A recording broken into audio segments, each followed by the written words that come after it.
বলেছে যে তোমার দিন শেষ, তাদের মুখের দিকে তাকিয়ে তাকিয়ে নীরবেই উত্তরটা দিয়েছে, দিন শেষ হয়নি, দিন তো মাত্র শুরু। তারকা ঝলমলে সন্ধ্যায় জমজমাট আয়োজন। বিনোদন জগতের তারকা মেরিল প্রথম আলো পুরস্কারের ২৬তম আসর। এরই মধ্যে বড় চমক হয়ে এলেন ঢাকায় চলচ্চিত্রের মেগাস্টার শাকিব খান। রূপালী পর্দায় ২৫ বছরের রাজত্ব মাতিয়েছেন সিনেমা ভক্তদের। সেই অবদানের প্রতি ভালোবাসা জানিয়ে জাঁকজমকপূর্ণ নানা আয়োজন। ২৩ মে অনুষ্ঠিত হয়ে গেল মেরিল প্রথম আলো পুরস্কারের ২৬তম আসর। সেখানেই ঢালিউডে শাকিব খানের ২৫ বছর পূর্তি উপলক্ষে তাকে দেওয়া হয় বিশেষ সম্মাননা স্মারক।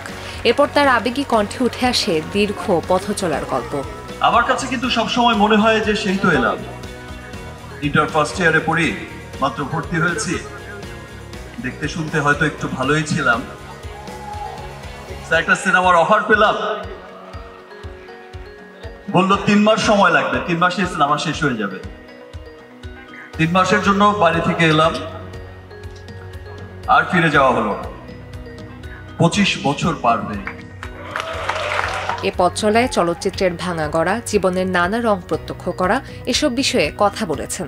কখনো খুব উচ্ছ্বসিত হয়েছেন, কখনো অবাক হয়েছেন, কখনো বা দুঃখ পেয়েছেন, কখনো হয়েছেন রোমাঞ্চিত, আবার কষ্টের সাগরেও ভেসেছেন, পাড়ি দিয়েছেন কঠিন সময়। আমার প্রত্যেকটা ক্লান্তি লগ্নে, আমার প্রত্যেকটা সুসময়ে দুঃসময়ে আমার পাশে থাকে আমার ভালোবাসার ফ্যান্সরা, আমার ভালোবাসার সাকিবিয়ানসরা।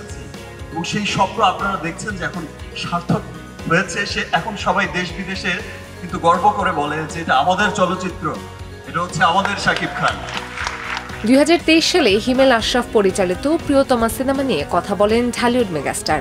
এই সিনেমাকে তিনি বলছেন তার সেকেন্ড ইনিংসের শুরু।